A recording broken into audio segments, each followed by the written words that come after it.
Hakikat demokrasi dalam Pancasila. Dalam Pancasila, nilai-nilai demokrasi tertuang dalam sila keempat yang berbunyi, kerakyatan yang dipimpin oleh hikmat kebijaksanaan dalam permusyawaratan perwakilan. Sila tersebut mengamanatkan kepada masyarakat Indonesia untuk menerapkan musyawarah ketika membahas atau menyelesaikan persoalan, di mana setiap orang diberikan kebebasan berpendapat guna mencapai permufakatan. Hal tersebut merupakan perwujudan nilai demokrasi itu sendiri.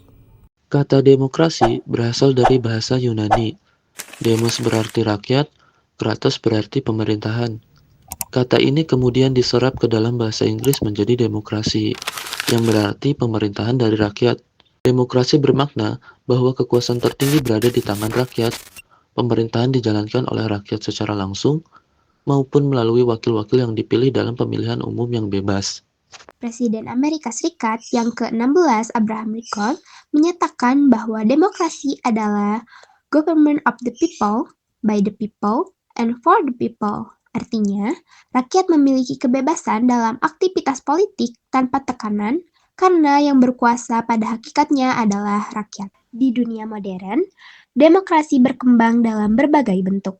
Ada demokrasi langsung, yaitu ketika rakyat terlibat langsung dalam pengambilan keputusan. Ada juga demokrasi tidak langsung atau perwakilan, di mana rakyat memilih wakil-wakilnya melalui pemilu untuk membuat kebijakan atas nama mereka. Sebagai sebuah sistem politik, demokrasi memiliki prinsip-prinsip penting.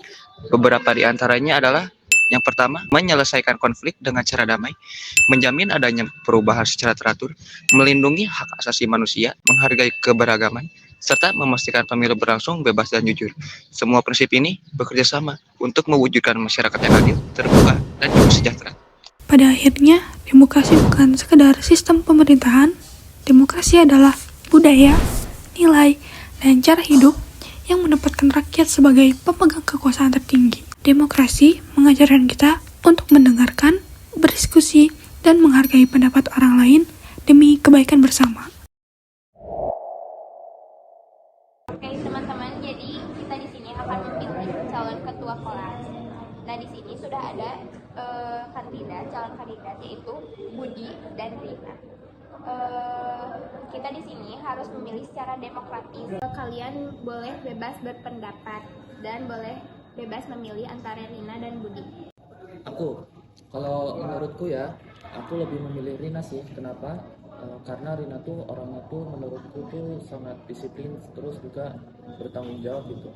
Jadi menurutku dia cocok untuk jadi ketua kelas nantinya, seperti itu.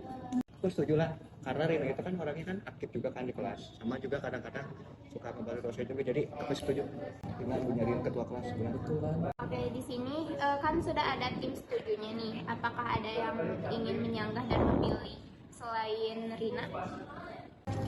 Aku mau kasih ya. Menurut aku Rina itu memang disiplin dan tegas, tapi sikap dia tegasnya itu takutnya bikin teman-teman jadi nggak nyaman. Oke, ini pendapat dari kamu ya. Ada lagi? Aku kayaknya milih Budi deh, soalnya dia tuh ramah gitu loh. Menurut aku dia tuh bakal cocok jadi ketua kelas. Oke, dari sini udah ada yang menyanggah dan setuju Budi atau Rina. Nah di sini sekarang kita mulai voting aja. Jadi kalau misalkan ada yang mau milih Rina, angkat tangan, dan Budi juga angkat tangan. Oke ya, semuanya udah yakin ya pilihannya siapa? Udah, oke. Angkat tangan untuk yang memilih Rina. Oke. Siapa yang memilih Budi berarti?